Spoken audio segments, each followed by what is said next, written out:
আজ বৃহস্পতিবার গন্তার ফুটবল মাঠে সর্বভারতীয় তৃণমূল কংগ্রেসের নেত্রী মমতা বন্দ্যোপাধ্যায়ের জনসভা। পূর্ব বর্ধমান জেলার মেমারি থানার অধীনে তৃণমূল কংগ্রেসের বর্ধমান পূর্বে লোকসভা প্রার্থী ডক্টর শর্মিলা সরকারের সমর্থনে জনসভা অনুষ্ঠিত হলো। এই জনসভা থেকে কেন্দ্র সরকারের বিরুদ্ধে তোপ দাগালেন, পাশাপাশি রাজ্য সরকারের উন্নয়নের কথা তুলে ধরলেন এবং তৃণমূলের প্রার্থীদের বিপুল ভোটে জয়ী করার আহ্বান।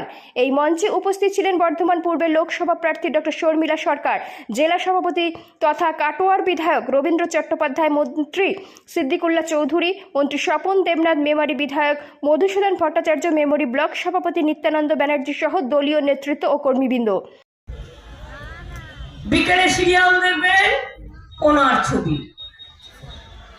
সন্ধ্যেবেলায় নাটক দেখবেন ওনার ছবি, রাত্রিরে খেতে যাবেন তখন ওনার ছবি, ঘুমের মধ্যেও দেখবেন ওনার ছবি।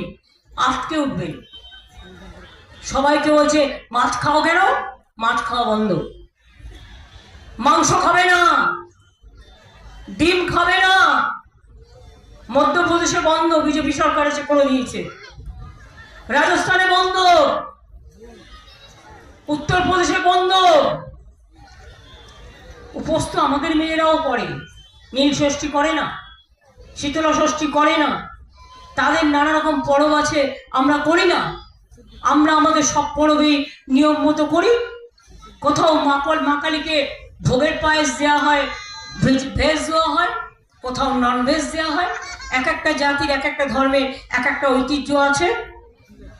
তাই বলে মধুবিধু বলবে যে মাছ খাবে না, মাংস খাবে না, ডিম খাবে না, তো কোথায় যাবে? বার্লি খাবে?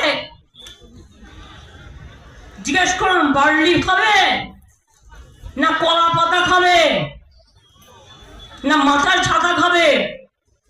কোনটা খাবে? কে কি খাবে সেটাও আপনারা ঠিক করে দেবেন। হ্যাঁ, দারুণ চলছে। বাচ্চাদের পড়াশুনো চালাবো আমরা। আজকে মাধ্যমিকের রেজাল্ট বেরিয়েছে। আমি সবাইকে অনেক অভিনন্দন জানাচ্ছি যারা সুনামের সাথে পাশ করেছেন, র্যাঙ্ক করেছেন, যারা র্যাঙ্কও করতে পারেননি কিন্তু পাশ করেছেন, সবাইকে। কিছু প্রতি বছরই হয়, কিছু ছেলে মেয়ে অকৃতকার্য হয়, তাদের মনে নিশ্চয়ই আজকের দিনটা খুব দুঃখ আছে, তার পরিবারেরও। আমি তাদের সমব্যথী হয়ে বলবো, দুঃখ করবেন না, হতাশ হবেন না, চেষ্টা করুন। এবছর না পেয়েছেন তো কি হয়েছে, আসছে বছর নিশ্চয়ই পেতে পারেন। মন ভাঙবেন না, মনকে দুর্বল করবেন না। আর বাবা মাকেও বলি, আপনারাও ওদের সাথে থাকবেন, বকাবকি করবেন না, নিশ্চয়ই আগামী দিন ভালো করবে ওরা। আমি নামে ছিল কিন্তু কাজ হতো 30 দিনের। আমি জেলায় জেলায় রিভিউ মিটিং করে দেখেছি। তাই আমরা একটা কাজ শুরু করেছি, সেটার নাম কর্মশ্রী প্রকল্প। 50 দিন তাতে মানুষ কাজ পাবে। যে 50 দিনের বেশি 60 দিন করতে চায়, সে 60 দিনও করতে পারে। সেই প্রকল্পটা চালু হয়ে গেছে। গত বছরও 45 দিনের কাজ আমরা করেছি। 100 দিনের কাজে ওরা টাকা দেয়নি, কিন্তু 59 লক্ষ পরিবারকে টাকা আমরা দিয়ে দিয়েছি। 11 লক্ষ পরিবারের নাম লেখা আছে, যে লিস্টটা ক্লিয়ার করা আছে পাকা বাড়ির জন্য। তাদের টাকাটা আমরা ডিসেম্বর মাস থেকে দিতে শুরু করব, যাতে দুটো কিস্তিতে 11 লক্ষ মানুষ প্রথমবারই তাদের পাকা বাড়ি পেয়ে যায়। আগেও 43 লক্ষ লোকে আমরা করে দিয়েছি। সবটা করতে হয়তো যখন টাকা হবে সময় মতো, তখন ফেজ বাই ফেজ নিশ্চয়ই হবে। কৃষকরা মনে রাখবেন, আপনাদের শস্য বীমা দিতে হয় না, পয়সা আমরা দিই। আলু চাষও, আলুও নিয়ে আসা হচ্ছে বীমার মধ্যে। তাহলে আপনাদের আলু চাষেও ক্ষতি হলে চাষি ভাইদের চিন্তা করার কোনো কারণ থাকবে না। আপনাদের জমি, চাষের জমি মিউটেশন করতে গেলেও যে টাকাটা লাগে, সেটাও আমরা দিই, আপনাদের দিতে হয় না।